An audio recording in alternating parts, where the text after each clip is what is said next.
આધુનિક ગણેશ ઉત્સવ જ્યારથી લોકમાન્ય તિલકજી દ્વારા શરૂઆત કરવામાં આવી છે ત્યારથી વડોદરા શહેરે આ કલા નગરીએ, સંસ્કારી નગરીએ ગણેશ ઉત્સવને પોતાનો ઉત્સવ બનાવ્યો છે. દર વર્ષે વડોદરા શહેરમાં ધામધૂમપૂર્વક આ ગણેશ ઉત્સવ ઉજવાતો હોય છે. દરેક નગરીની એક ઓળખ હોય છે, વડોદરાની પણ આ ઓળખ બની છે. અને એમાં પણ જ્યારે અલગ અલગ ગણેશ ઉત્સવ અલગ અલગ મંડળો દ્વારા ઉજવાતા હોય ત્યારે, ગણેશજીની સ્થાપના કરતા હોય ત્યારે રાજસ્તંભ પરિવાર હંમેશ માટે તે અલગ કરવા માટે તેને સમગ્ર વડોદરા અને ગુજરાતમાં એનું નામ રોશન કર્યું છે.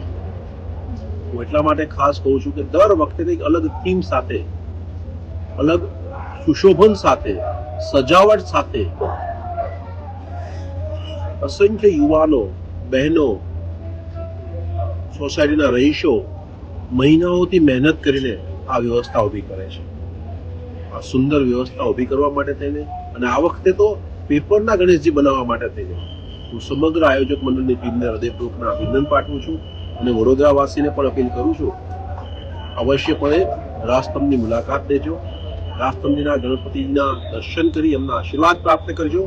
અને આ જેટલા યુવાનોએ પોતાના રોજિંદા કામકાજમાંથી સમય કાઢીને અસંખ્ય કલાકો આ બધી વ્યવસ્થા ઊભી કરવા માટે આપ્યા છે, એ બધા યુવાનોનો, બહેનોનો, સોસાયટીના રહીશોનો પણ આભાર વ્યક્ત કરજો. હું તમારા વતી પણ આભાર એમનો વ્યક્ત કરું છું.